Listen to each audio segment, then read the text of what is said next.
Bienvenidos al mundo de la educación y la crianza, de las relaciones entre padres e hijos, entre docentes y alumnos. Comienza Crecer con Paloma Hornos.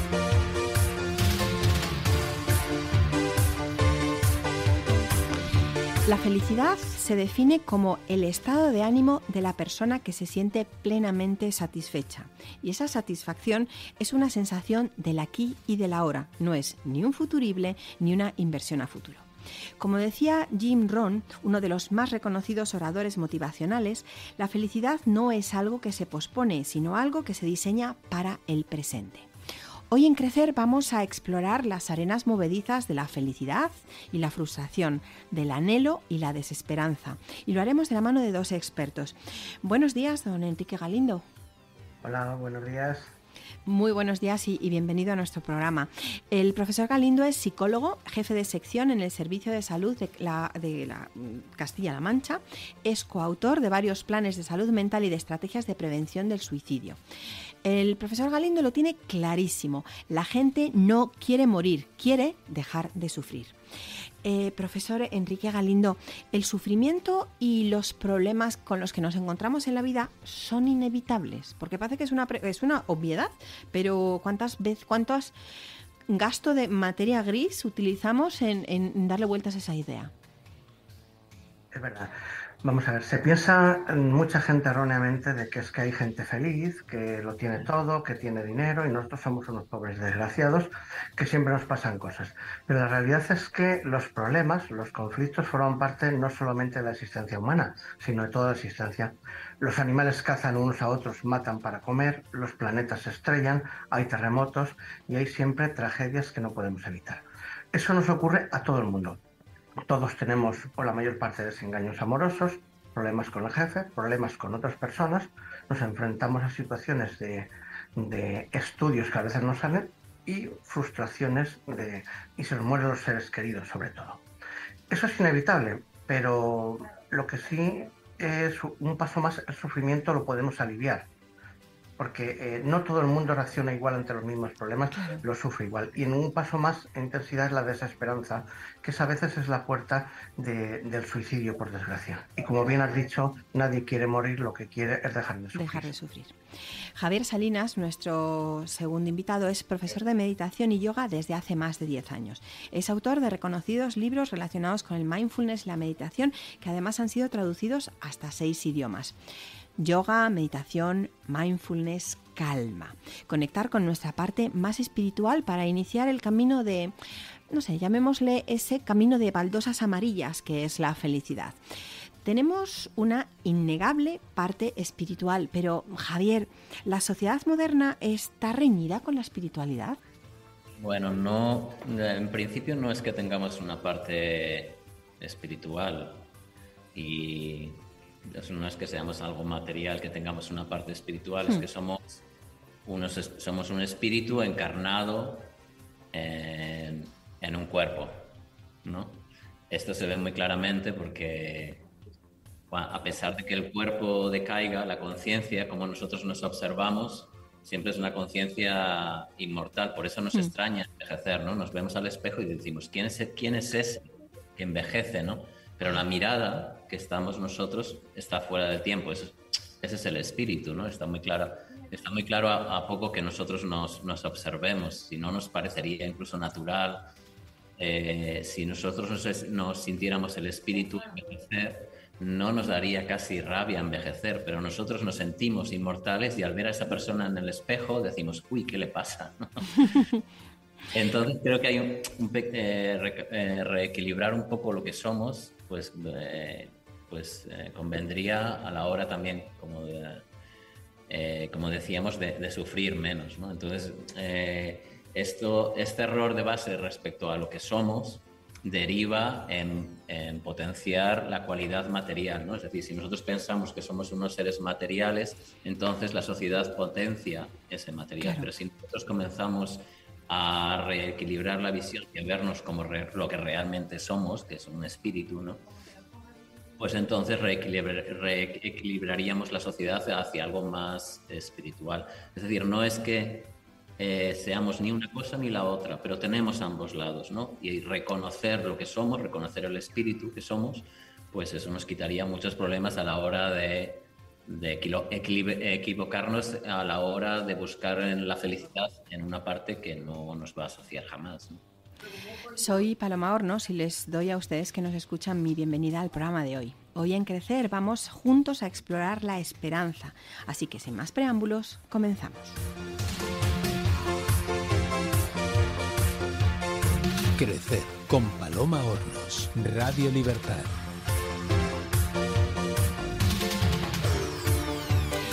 La desesperación es la sensación de no tener alguna esperanza. De hecho, el término desesperación viene del latín desperare, estar sin esperanza. Y para hablar de desesperación y de esperanza, contamos con el profesor Enrique Galindo, psicólogo, escritor y coautor, como decíamos en la presentación, de varios planes relacionados con la salud mental y estrategias de prevención del suicidio. Cada día se hace más evidente que estamos ante una sociedad que no sabe sufrir, donde la depresión y la ansiedad campan a sus anchas. Profesor Galindo, ¿a qué se puede deber todo esto? Vamos a ver, no se puede simplificar. De hecho, hay muchísimos factores que influyen y son de todo tipo. Hay factores culturales, económicos, sociales, psicológicos, de aprendizaje, biológicos, de todo tipo influyen. Por eso cuando alguien se produce una situación de suicidio, cualquier tragedia o alguien sufre, la tendencia de las personas que lo rodean o la tendencia de los medios de comunicación muchas veces era por un desahucio, porque le había dejado la pareja, porque se había muerto un ser querido, porque se busca una explicación. Esa suele ser la gota que colma el vaso. Normalmente confluyen demasiados factores.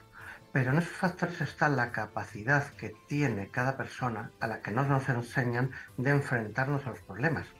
De hecho, a los jóvenes, por ejemplo, no se les enseña a frustrarse. No se les permite porque se les entrega todo para que tengan una vida más cómoda, más fácil. Y la frustración es como una vacuna. Cuando nos vamos enfrentando al fracaso, que fracasar muchas veces, como digo en el libro, La Mesa de la Vida, no es un fracaso, nos permite enfrentarnos a las situaciones que tarde o más temprano aparecerán. Porque tarde o temprano tendremos que buscar trabajo, tendremos que hacer una oposición, tendremos un desengaño amoroso, morirá una persona querida, tendremos un accidente, nos pillaron un atasco, nos echarán una bronca en el trabajo, o nos costará conectarme, como ha pasado en este caso, que he tenido un momento ahí de 15 minutos de puro estrés. Eso es lo que puedo decir. No hay una forma de simplificar. Es un tema muy complejo, pero dentro de eso hay dos factores importantes. Podemos ver los factores de protección y factores de riesgo, que equilibrarlos con una balanza nos pueden aliviar o no aliviar, sufrir más o sufrir menos. Las generaciones que nos han precedido sin duda han tenido que sobrevivir en ambientes duros llenos de vicisitudes y pensamos que ellos estaban como más preparados para el sufrimiento y la desesperanza que nosotros. ¿Es cierto? Siempre se ha pensado cada generación que la siguiente es tan peor y que la nuestra ha sido la mejor. Los jóvenes son los no sé qué. De hecho, hay por ahí un documento que dice por ahí: los jóvenes solo piensan en su placer, no atienden a los mayores y otra serie de cosas. Y el documento parte de los tiempos de los griegos, de los tiempos de antes de Cristo. Siempre ha sido así. Es verdad que cada generación tiene sus problemas, porque y el problema es la comparación, que todo el mundo dice que son odiosas. Si nos comparamos, por ejemplo, con la generación que ha vivido la guerra o la posguerra, realmente ellos lo pasaron mal. Y nosotros tenemos otro problema, que tenemos una pandemia, tenemos ahora mismo una crisis económica importante, un futuro incierto, una incertidumbre. Entonces también no se puede comparar. Cada cosa tiene su momento y hay que verla en el presente y en el estado en que esté, sin compararlo. Una fuente de sufrimiento, de las muchas que podemos hacer una lista interminable, porque además para cada uno el sufrimiento significa cosas distintas y hay motivos distintos para ello, pero una fuente es el fracaso. Se habla mucho del fracaso, pero nos enseñan, mejor dicho, nos enseñan poco, no nos enseñan a lidiar con él. Pero en realidad, profesor Galindo, ¿cómo podemos manejar el fracaso? Lidiar con el fracaso. Vamos a ver, cuando nos ponemos nosotros metas o objetivos, tienen que ser metas cada vez más amplias, más difíciles, pero sin llegar a extremas. Hay gente que les ante un objetivo, si yo me plantease, además mido 1,50, jugar en la NBA, pues Va a con la estar edad que tengo, difícil. pues va a ser imposible. Sí. Primero, ponernos metas adecuadas, planificarnos un futuro realmente que podemos conseguir, pero no que sea tan fácil que nos sostiene. Por ejemplo, si a los chavales o nosotros de pequeños nos hubieran hecho cuentas de sumas de 2 cifras o multiplicación de 2 cifras y hubieran quedado ahí, pues hubiera sido muy fácil hacerlo todo. Pero nos complicaron la vida de 3 cifras, de 4 cifras, con integrales, con raíces cuadradas y con otra cosa. Es necesario poner cada vez un listón un poco más alto, una autoexigencia, pero razonable, teniendo en cuenta siempre lo que podemos hacer. Y sobre todo, a los jóvenes no dárselo todo hecho, porque yo veo una cosa, está demostrado que a los jóvenes que se les hacen los deberes por parte de los padres u otras personas, luego tienen un menor de rendimiento. Nos encontramos con padres que le están haciendo a los hijos las matrículas en la universidad cuando ellos dominan las redes sociales Sí. o los métodos electrónicos mucho mejor que nosotros. Entonces es bueno que dejarlos un poco de la mano, porque lo que no se utiliza se atrofia. Si yo a una persona, y eso lo he vivido con mi suegra, por ejemplo, le abrimos la puerta para que no tenga que esforzarse en hacer este movimiento De de la mano, de muñeca. abrir la puerta, luego no es capaz. Ya. Sin embargo, cuando está conmigo, no se lo hago, soy muy malo, pero luego consigue utilizar hasta una llave. O sea que es bueno que haya un cierto esfuerzo y sobre todo que asuman la responsabilidad de la vida. Un matiz, la palabra responsabilidad viene de respuesta, tiene la misma raíz. Entonces hay que pensar quién tiene que dar la respuesta a los problemas, quién tiene que dar la respuesta a su vida. Si son ellos, le vas a ayudar, le vas a acompañar, pero no le vas a hacer. En la sociedad de hoy en día se acepta el fracaso o nos venden y nosotros lo compramos. No sabría decir cuál sería lo más adecuado, pero el fracaso es un aprendizaje. Aprendemos de las lecciones de aquello que no nos ha salido bien porque impulsan nosotros estrategias para que no nos volvamos a encontrar con ese tropiezo. Pero claro, asociado al fracaso está la emoción de la frustración. ¿Y qué hacemos con la frustración? Primero aceptarla, entender que fracasar no es un fracaso, que es la forma necesaria para aprender, porque si yo hago una cosa bien, nunca voy a crecer, nunca voy a superarme, pero si fracaso en una cosa voy a aprender, es una lección que tengo para decir cómo lo voy a hacer la próxima vez mejor.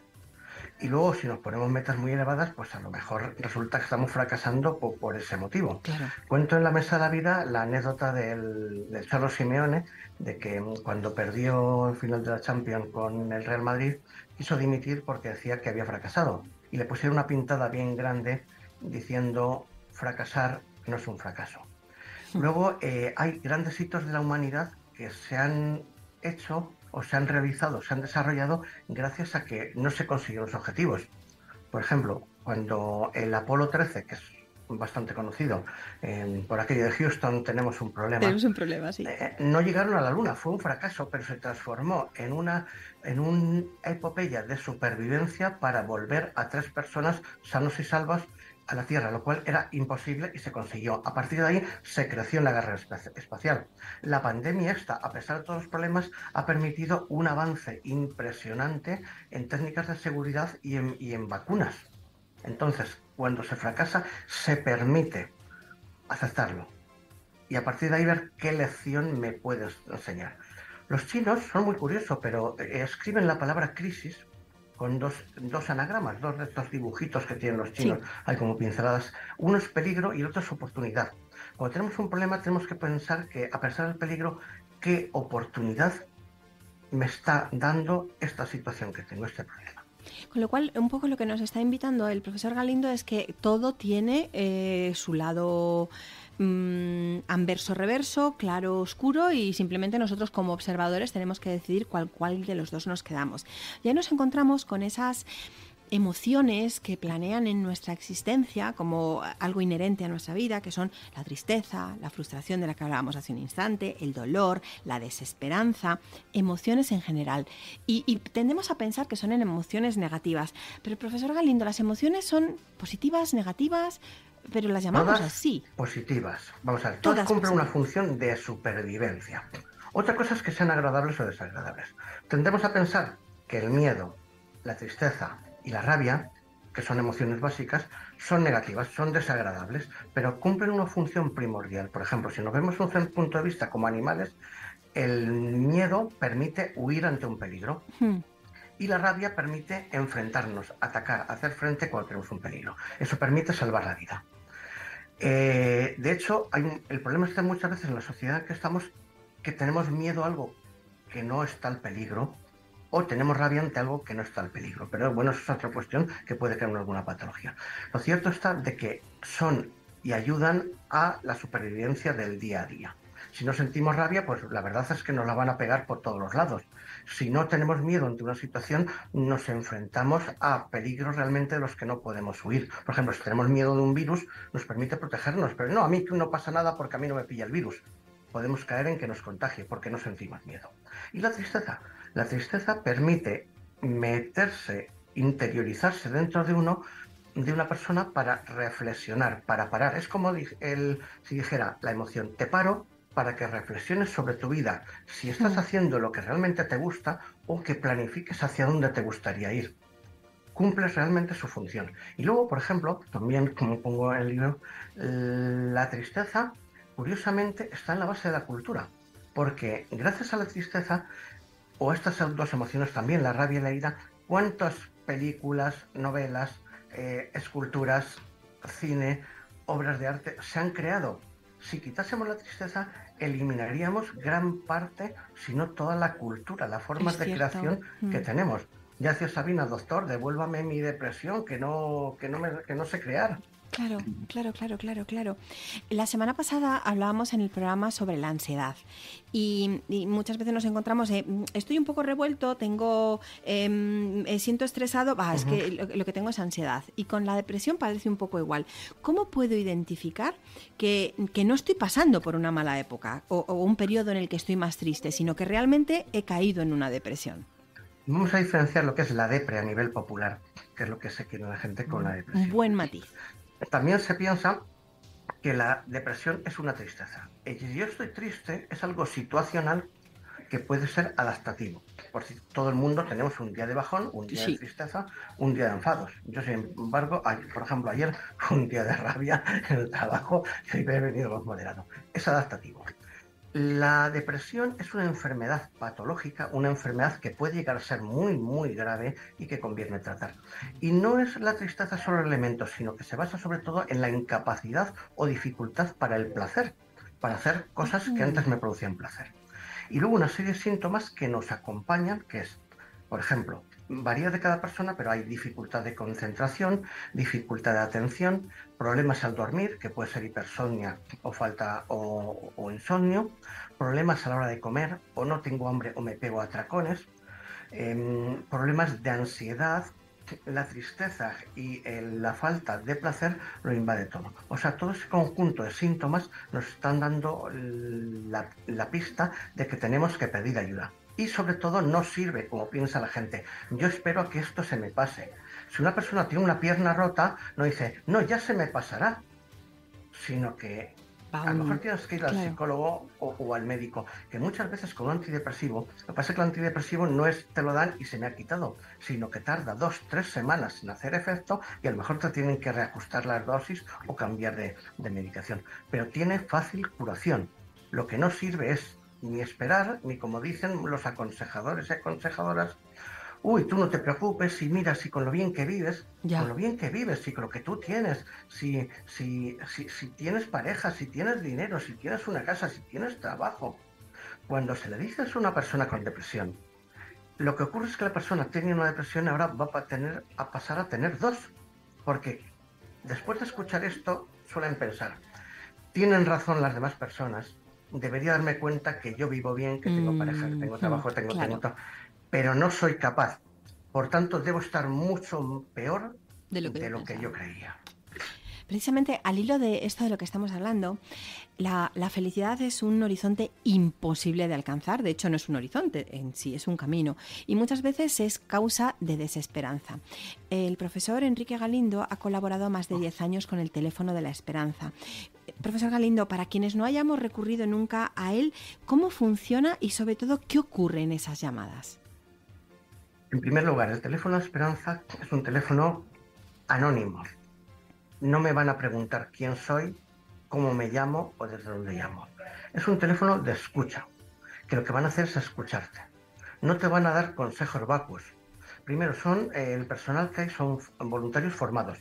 Cada vez hay más psicólogos, profesionales de la medicina, de la psicología, de la enfermería, y los que no, se les forma, y aún así a los profesionales se los forman durante un año para evitar caer en errores. Por ejemplo, no dan consejos, no te dicen lo que tienes que hacer, te van a escuchar, porque la gente cuando llama a un sitio lo que necesita, de verdad, es el primer paso para ayudar a una persona, es que se sienta comprendido, y cuando se siente comprendido, siendo escuchado.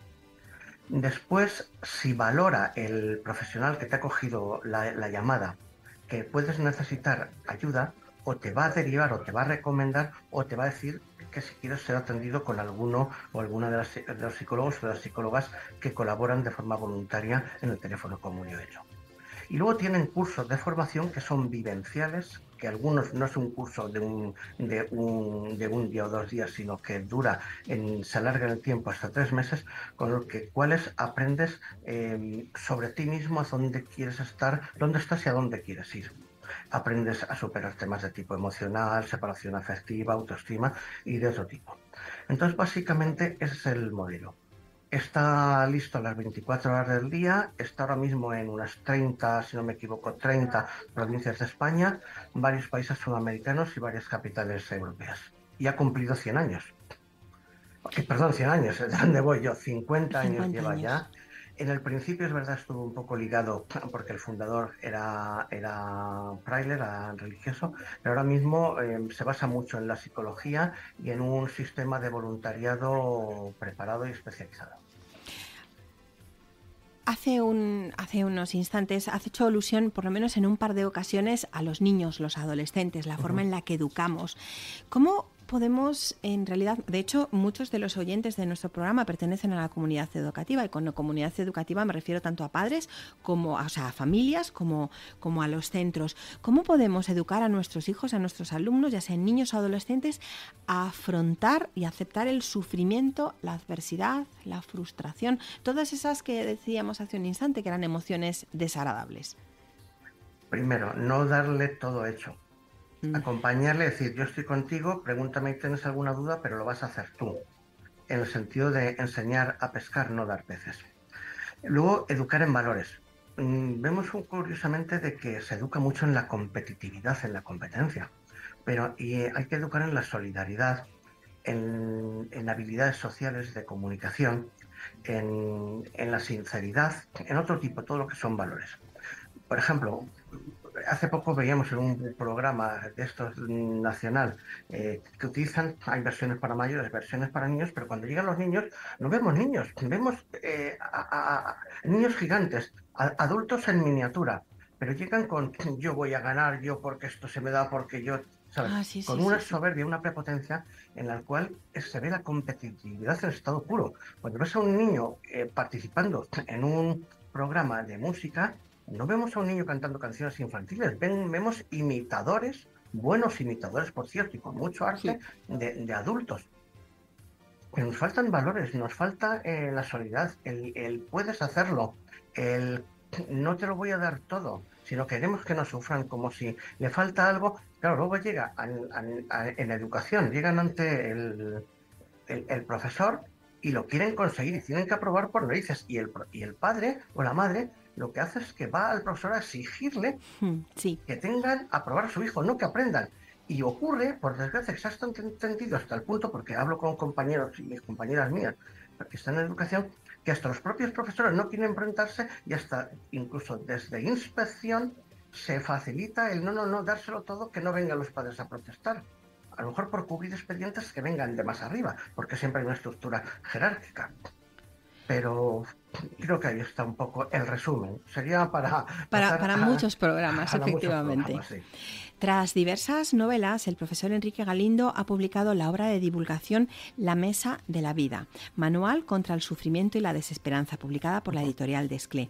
En ella parte de la metáfora de una mesa que está sostenida por 4 patas. Profesor Galindo, ¿cuáles son esas 4 patas que sostienen mi vida? Bueno, mi vida y la vida de todos nosotros. Vamos a ver, he puesto la mesa como metáfora, como el lugar donde transcurre la vida, porque en la mesa comemos, ¿cierto? en la mesa tenemos la sobremesa y dialogamos, charlamos. Tú estás haciendo radio desde una mesa, yo estoy sentado en la mesa. En la mesa despachamos, negociamos, incluso se hacen disecciones o operaciones. O sea, la mesa resume un poco el todo. Sí. Pero claro que sostiene la vida. Entonces yo digo, hay 4 elementos, pensé, algunas son mías, pero recogidos sobre todo de la literatura científica y comprobada, las buenas prácticas de la psicología. Por un lado, tomar decisiones. Si yo soy capaz de tomar decisiones por mí, no lo que me dicen que tengo que hacer, sino las mías adecuadas a mi vida. Una de ellas es tomar decisiones adecuadas, responsables. Como digo, responsabilidad viene de la palabra respuesta, dar respuesta a mi vida. Por otro lado, la otra pata de la vida es resolver problemas, sí, que no nos enseñan. A los chavales, decías antes, se puede enseñar técnicas de resolución de problemas. Hay una técnica, Goldfried y Zurilla, hablan de 5 pasos. Primero, darme cuenta que tengo un problema. Si yo me doy cuenta que tengo un problema, luego defino el problema, después creo algo para generar muchas ideas, posibles actuaciones, que ahí se puede utilizar la tormenta de ideas, genero bastantes ideas porque a priori yo no sé lo que va a dar resultado. Ni siquiera el psicólogo te puede decir lo que tienes que hacer porque no sabe tampoco, porque no tiene el don de la adivinación de que vaya a dar resultado. En cuarto lugar, eliges una, descartando la que crees que puede ser más útil y la aplicas. Y la mantienes en el tiempo, porque hay gente que dice, eso ya lo he probado 1 o 2 veces.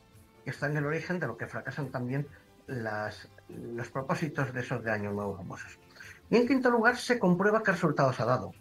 Y si no, hay que volver atrás, porque a lo mejor no he conseguido al 100%, pero sí he conseguido algo. O incluso ha podido cambiar mi forma de ver el problema. El primer paso, como dije, era tomar decisiones adecuadas. El segundo, resolver problemas.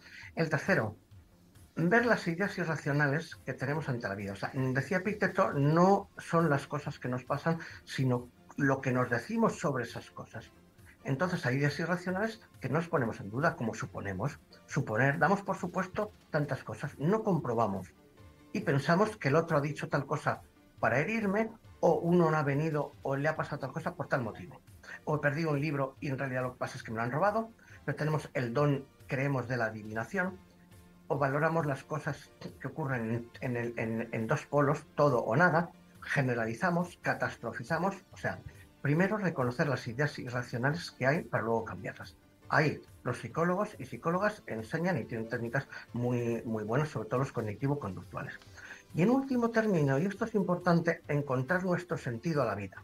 O sea, no lo que me dicen que tengo que hacer, ni el sentido filosófico, sino para mí tiene sentido, pues por ejemplo, escribir o publicar libros o ayudar a los demás. Para otra persona, el irse al África. Para otra persona, simplemente tener un jardín lleno de flores o tener un negocio. Hay, y esto es verdad, personas mayores, por ejemplo, que no se suicidan porque su sentido de la vida es cuidar a 2 gatos.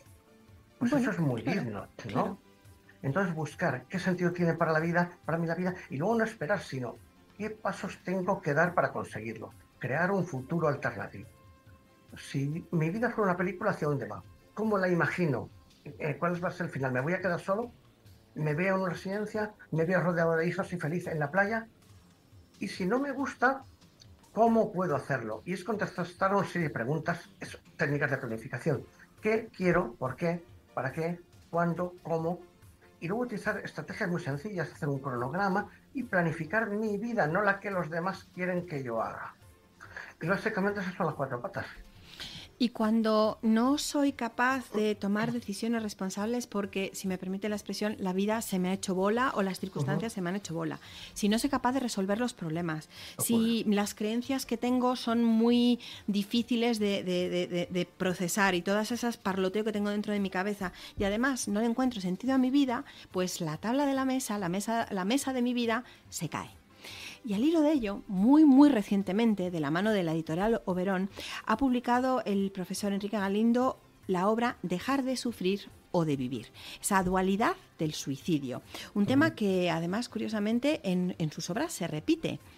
El suicidio, profesor Galindo, no se trata en ninguno de los estudios relacionados con la salud.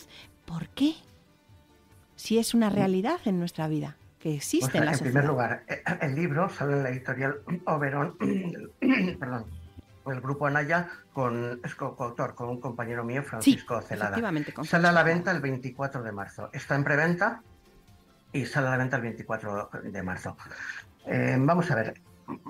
Es verdad de que ninguna de las facultades, ya sea de psicología, de periodismo, de medicina, de enfermería, de policía, agentes que intervienen en estos casos, no se cuenta nada. Tradicionalmente no se ha metido en los estudios, pero siempre ha existido un mito. Lo primero para eliminar, para prevenir el suicidio hay que eliminar los mitos, que eso ya lo dice la Organización Mundial de la Salud. El mito de que si se dice, se incita. Ahora ya se van dando cuenta y se va extendiendo la idea, y sobre todo los medios de comunicación estáis haciéndolo muy bien. Hay ejemplos que estamos aquí hablando de esto. Es lo contrario de que, y esto lo que voy a decir es una frase para grabarla bien claro, que es: hablar salva vidas, el silencio mata. Entonces no es verdad de que hablar incita, al contrario, porque cuando se habla, la persona que se le habla, y además con el lenguaje, no es en un eufemismo, tiene, oye, tú entonces lo que estás pensando es matarte, no quitarte del medio, no dormir. La persona se siente aliviada porque alguien le está poniendo en palabras, se le rebaja la ansiedad. Entonces, bajo ese epígrafe de que si hablamos de ello podemos estar incitando, estamos cambiándolo gracias a las campañas que estamos haciendo, los cursos, los talleres y todo, y los libros que estamos publicando, de que es necesario hablar. Y por eso no es que esté de moda el tema, y además una cuestión curiosa. Hace más de 20 años, el tema de violencia machista, de mujeres asesinadas, no se tocaba porque se pensaba que eso era de la economía doméstica, eso se lavaba en casa. Sí. Y luego se metió un programa, se metió dinero, hay un plan y un montón. Y una visibilización, porque también se toman registros. Y aún así hay 4 mujeres de media asesinadas al mes. 4, con excepciones por ahí. Sin embargo, ahora mismo ocurre con suicidio lo mismo. Se piensa que es que, bueno, eso es cada uno de la decisión propia, eso es algo de casa. Estamos en los tiempos atrás, que estamos cambiándolo ahora con cierto esfuerzo. Y el suicidio se producen no 4, sino 11. 11 suicidios, pero no al día, no al mes, sino al día. 11 suicidios diarios. Diarios. En la cifra última que tenemos del 21, que ha salido a mediados de diciembre, es que el 21 se suicidaron 4.003 personas. Sabemos que son más, porque algunas consiguen evitar, mediante ciertos métodos, el que se pasen a las estadísticas. 4.003, de las cuales 2.982 creo que son hombres y el resto mujeres, o sea, una mujer por cada 3 hombres. Pero lo grave, y tiene que ver con vuestro programa, que de luego trabajé sobre el tema de crecer, es que 22 de estos, 22 tenían menos de 15 años. En total, menos de 19 años, 75. Pero si 22 tienen menos de 15 años, y lo peor, que además mi compañero se dedica a las emergencias, que escribe también este libro, de dejar de sufrir o morir. Me llama algunas veces, oye, he atendido a una niña que ha saltado desde un 3er piso con 12 años. Hemos bajado la edad del suicidio a los 12 años. Esto es gravísimo. Así que podemos seguir callando o podemos hablar, porque como repito, hablar salva vidas, el silencio mata. Y decidamos hablar. ¿Existe una edad ideal para hablar a los niños del suicidio? Hace un mes estuve dando unas charlas, una conferencia en un instituto, a los de primero de instituto. Y me hicieron la misma pregunta en una entrevista. Y me lo hicieron los de tercero. Y les dije, la edad ideal es la de tercero de los institutos porque es cuando lo pueden comprender bien. Pero hay que empezar antes. Hay que empezar en cuanto tienen uso de razón. El primero es una buena edad. Hay que irlos introduciendo gradualmente. Es como hablar de temas como sexualidad o otras cosas. Hay que hablar cuanto antes mejor. Porque si no creen erróneamente, llevados por esa fantasía infantil que tienen los niños, de que, bueno, esto es como los dibujos animados, me mato y vuelvo a tener más vidas, o como en los en los juegos, ¿no? Que es algo, yo me suicido y luego ya veremos qué hago. O, no, yo me quito el medio, mis padres no van a sufrir porque van a descansar. Y si sufren, enseguida se les va a pasar. Caen en demasiados errores, demasiados mitos. Entonces, hablarles cuanto antes tengan uso de la razón. Profesor Galindo, muchísimas gracias por acercarnos a esa realidad. Por un lado, esas 4 patas que tiene nuestra vida y por otro, esa realidad no sé si silenciosa o silenciada, que desde nuestro programa queremos poner ese granito de arena para que deje de ser silenciada, que es todo aquello que ocurre cuando la gente no sabe si quiere vivir, quiere sufrir, quiere morir, porque en realidad lo que pasa es que su vida, la mesa de su vida no tiene ningún sentido. Muchísimas gracias por dedicarnos este tiempo y sobre todo les dejamos a los dos uno de los mayores éxitos en este libro que acaban de publicar. Muchísimas gracias.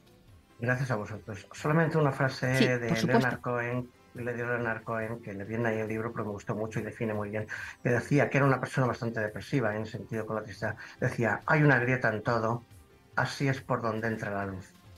Qué bonito. Gracias a vosotros. Nos quedamos con ella. Muchas gracias.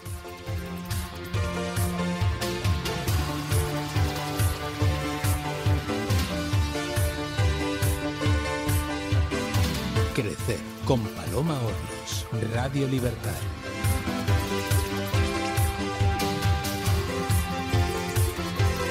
Para nuestro siguiente invitado, Javier Salinas, hacemos demasiadas cosas que en realidad no necesitamos. Siempre parece faltarnos algo. Hemos de ser más, tener más, y el sistema además nos quiere escasos para podernos vender cosas para tratar de llenar esa escasez. Eso afirma nuestro invitado precisamente en el prólogo de su último libro. Javier Salinas acaba de publicar Cómo ser infeliz de una vez por todas, de la mano de la editorial Luciérnaga, en el cual ironiza sobre la cultura de la felicidad, con además un estilo que choca mucho con el típico estilo de los libros de crecimiento personal. Javier, ¿por qué consideras que somos seres escasos? Yo no lo considero que seamos seres escasos, solo que el sistema como está montado pues nos hace pensar que somos seres escasos para poder vendernos cosas para llenarnos esa supuesta escasez, ¿no? Que tiene que ver con lo que hablábamos al principio del programa, que es si pensamos que somos seres materiales, nada material nos va a satisfacer. Es como cuando a los niños les regalas al final un juguete el Día de Reyes, ¿no? Y les das 25 regalos y quizás sea el día en el que peor se lo pasan, ¿no? Porque tienen como una especie se han atracado de cosas materiales que te sientan mal, porque a nuestra esencia, a quienes somos, no les van. Es como si tuviera alergia al gluten y me atiborro de pasteles, ¿no? Pues la sobredosis, por así decirlo, de cosas materiales nos hace aún más darnos cuenta de que eso nunca nos va a llenar y exacerba el sentido de escasez, de estar queriendo beber un agua que no nos sacia. Por lo tanto, si decidiéramos o pudiéramos o tratáramos, mejor dicho, de vivir únicamente con lo básico, ¿crees, Javier Salinas, que seríamos más felices? No se trata de cuántas cosas básicas, sino se trata de lograr la plenitud de lo otro, que es el espíritu. Una vez que tienes plenitud del espíritu, puedes tener muchas cosas o puedes tener pocas, pero ya tu plenitud, tu sed, no depende de lo material, ¿no? Entonces no se trata de vivir con lo básico. Puedes vivir en un lugar maravilloso y con 1000 coches a tu alrededor, pero ya no haces depender tu sentido existencial de lo material, ¿no? La fuente que te sacia y la fuente que te hace sentir pleno no depende de las cosas externas. Y entonces puedes tener un coche o puedes tener 1000, puedes hacer 1000 viajes o puedes hacer uno, pero todo eso no vas ahí a que te dé de beber a ti, porque tú ya estás lleno. Algo que nos suele ocurrir es que en esta sociedad que no somos víctima de ella, que simplemente nosotros la hemos creado. Sí que es cierto que ahora lo que estamos es sufriendo las consecuencias de este ritmo tan rápido y acelerado que nos van pasando cosas y que no tenemos ni siquiera tiempo para salir a flote de cada uno de los envites que nos pega la vida. Javier Salinas, ¿cómo nos recomiendas que intentemos parar, pero además parar con el fin de recuperarnos de todas esas zozobras con las que inevitablemente todos nos vamos encontrando. Bueno, es como decir, ¿cómo intento comer? O intento comer o como. O intento pasear o paseo. Qué bueno. O intento parar o paro. O intento besar o beso. Ya, no tiene nada que ver, claro. Intentar es solo nada, ¿no? No es acción. Es sencillo. ¿Quieres parar? Para. Pero no lo intentes. No lo intentes, hazlo. Entonces, claro, no hace falta parar un año, no hace falta parar una hora, no hace falta parar media hora. Puedes parar un minuto y dejar de estar como en un hámster dando vueltas. Sí. Y una vez que hayas parado, puedes recuperar un campo de visión más amplio, ¿no? ¿Qué pasa con el problema cuando no queremos parar? Es porque al parar resulta, y al mirar hacia adentro, vemos que tenemos muchas cosas sin resolver en nuestra vida porque no hemos ido solucionándolas, ¿no? Porque hemos ido avanzando y corriendo y corriendo y corriendo. Hay una frase que me gusta que dice que al final no es que muramos, es que vamos tan rápido que al final nos estrellamos contra nuestras tumbas, ¿no? Ah, qué bueno. Y claro, y la velocidad solo genera repetición de lo mismo, ¿no? Es como la base de la cadena de montaje. Es decir, velocidad, pero no pares y hagas otro modelo de rueda, otro modelo de puerta de coche, porque el engranaje sigue, ¿no? Entonces, si tú quieres como parar, ver otra posibilidad en tu vida, crear otro camino, tienes que realmente salir de esa velocidad y ver que puedes crear desde el espacio que has creado, ¿no? Pero si yo sigo dando vueltas, voy a seguir dando vueltas siempre. Entonces, como decía el anterior invitado, ¿no? ¿Quiero cambiar mi vida? Sí, bueno, tendré que parar como es mi vida hasta ahora, ¿no? Como cuando vamos en una dirección equivocada, ¿no? Y al final dices, para, que a Burgos no iba por ahí, ¿no? Que es la salida de la izquierda.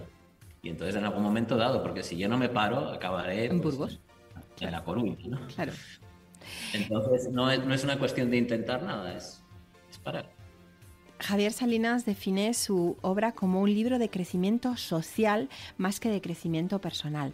Con el profesor Enrique Galindo hace un instante hablábamos de que teníamos que promocionar o fomentar la solidaridad, la empatía, la fraternidad. Para Javier Salinas, la solidaridad y la fraternidad, ¿se parecen? ¿Hablamos de la misma cosa? ¿O son dos aspectos distintos del ser humano? Bueno, todos son los seres humanos, como nos creemos muy inteligentes, empezamos a poner palabras, ¿no? A todo. Títulos y etiquetas, ¿verdad? Y entonces yo no tengo esto, tengo lo otro, y además tengo esta enfermedad, pero es una variante, y además, bueno. Yo lo veo como desde el punto de vista de la meditación, que es... en meditación se habla del término de energía, que mucha gente puede decir, no, eso es esotérico, bueno, es física, no hay nada más racional que hablar de energía, ¿no? Y entonces hay una energía que te hace crecer y hay una energía que te hace expandirte, y hay, como con tu programa, crecer, como la naturaleza, desarrollarte, ser una planta, crecer, y hay una otra energía que te contrae, ¿no? Y que te hace que te imposibilites crecer, ¿no? Como una semilla que estamos contraídos y no damos el fruto que tenemos que dar. Sí.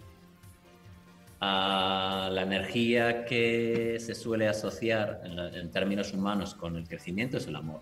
El amor es generoso, ¿no? El amor da.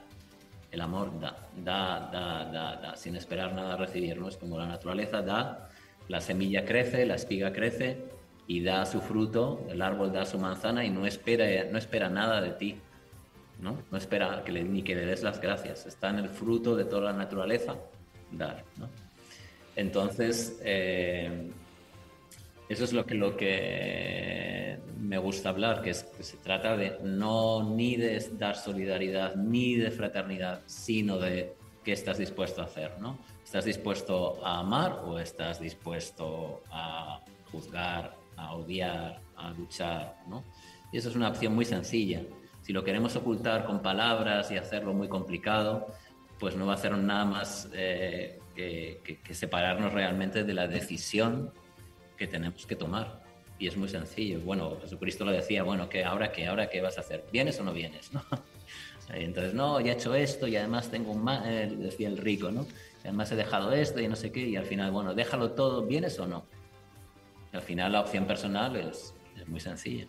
Has mencionado a Cristo y precisamente Javier Salinas en su obra Cómo ser infeliz de una vez por todas cita también en la obra en numerosas ocasiones a Jesús, pero también afirma que la Iglesia cronifica el pecado para que seamos sus clientes de por vida. Javier, ¿necesitamos la religión para ser feliz o necesitamos simplemente como seres humanos creer en algo? Pienso que no tenemos que creer en nada, ¿no? Porque la creencia simple es una creencia, no es una certeza, ¿no? Yo puedo creer que los helados de chocolate existen o no. Otro puede decir, como ahora por el internet, no, la Tierra es plana, yo creo, la Tierra es redonda, pero hay ciertas certezas, ¿no? Entonces la cuestión con la religión es que la religión es como es un intermediario, digamos, entre el mundo de la espiritualidad y las personas, ¿no? Entonces, pero es simplemente como un intermediario hacia la fuente. Entonces, hay personas que pueden necesitar un intermediario, ¿no? Para ir hacia la fuente que somos, que te lleven hacia adentro, hacia la introspección, nuestra esencia, ¿no? Como lo era Jesús también, ¿no? Que era un intermediario, por así decirlo, entre nosotros, para quien sea cristiano, y el Padre, ¿no? Sí. Era como alguien que ha descendido aquí y hace la labor de maestro, ¿no? Pero Jesús decía, bueno, soy el maestro y mi Padre está ahí, ¿no? Y entonces habrá gente que le sea necesario la religión y habrá gente que realmente, pues, a través de reconocer nuestra esencia de la espiritualidad, pues puedan ir directamente a esa fuente, ¿no? que somos, ¿no? Ya que se puede ver que hoy en día, además, está muy relacionado con lo que hablábamos con el profesor Enrique Galindo, de que la desesperanza también nos lleva a plantearnos muchas cosas al final de nuestra vida, o precisamente el plantearnos muchas cosas en nuestra vida nos lleva a la desesperanza y hace que terminamos.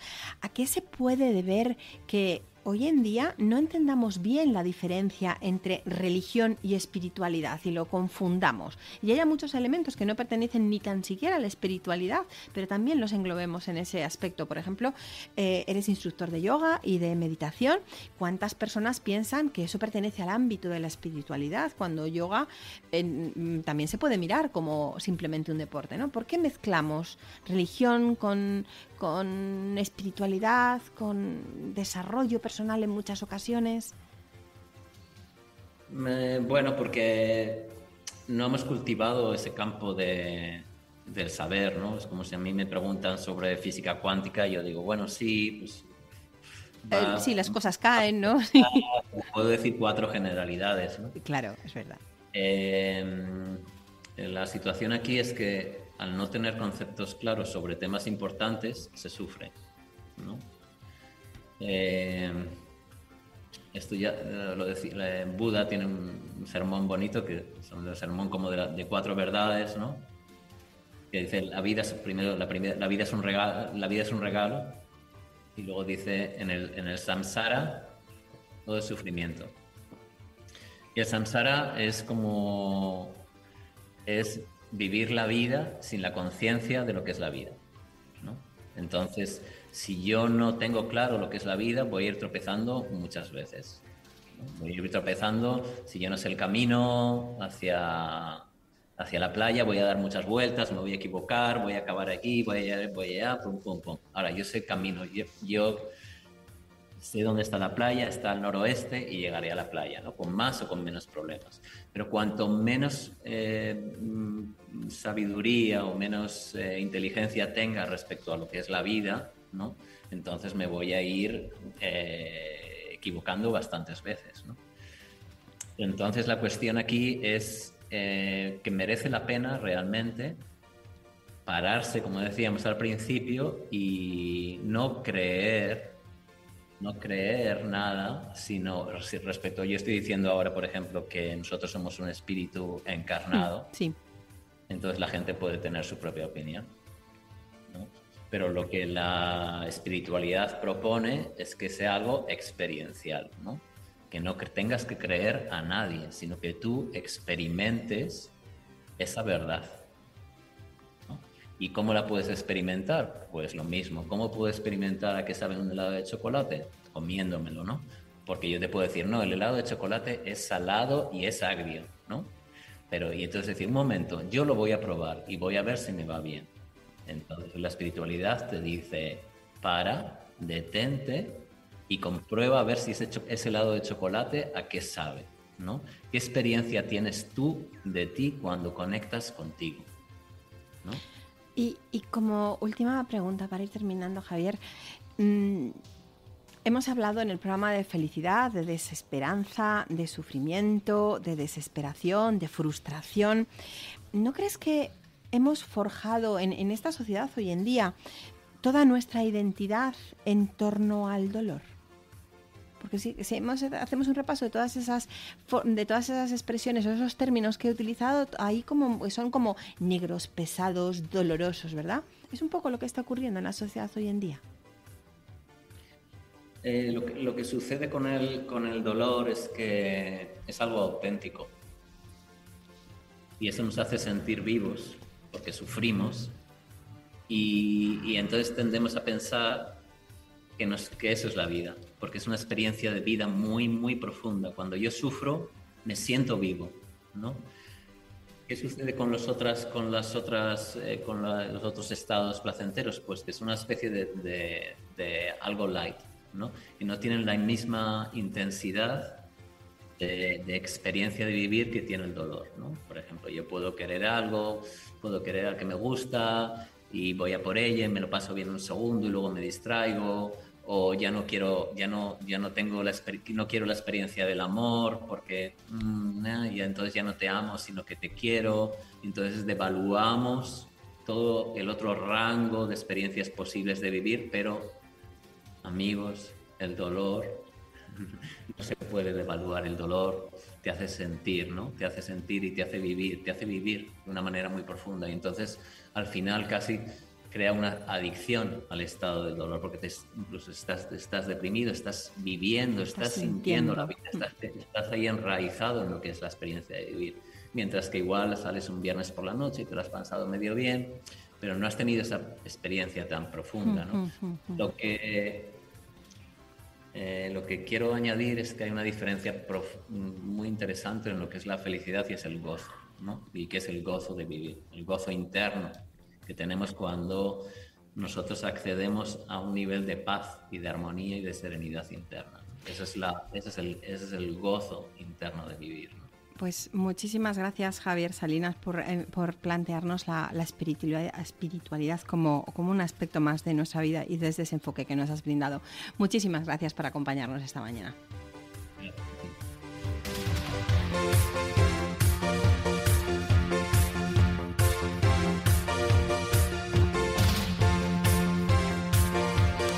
La desesperación es un sentimiento que aflora en nosotros cuando estamos frente a algo que supone un gran reto y hace que nuestras emociones se desborden. Puede ser un conflicto emocional, un obstáculo o un problema que se lleva nuestra esperanza y solo deja preocupación a su paso. Para comprender mejor los matices y las características de esta experiencia, el profesor Enrique Galindo nos ha recordado que la frustración es necesaria y que además funciona como una vacuna. Javier Salinas, por su parte, nos advierte que lo que cultivemos es lo que va a crecer. Si cultivo mi estrés, se desarrollará mi estrés. Y si cultivo mi paz interior, eso tendré. Muchísimas gracias Enrique Galindo y Javier Salinas por compartir con nosotros desayuno y charla en el día de hoy. Y por supuesto, como no, gracias a ustedes que nos escuchan fieles cada semana. Hasta aquí el programa de hoy. Recuerden, tenemos una nueva cita la semana que viene. Desayunamos juntos cada domingo a las 9 de la mañana en Crecer con Paloma Hornos.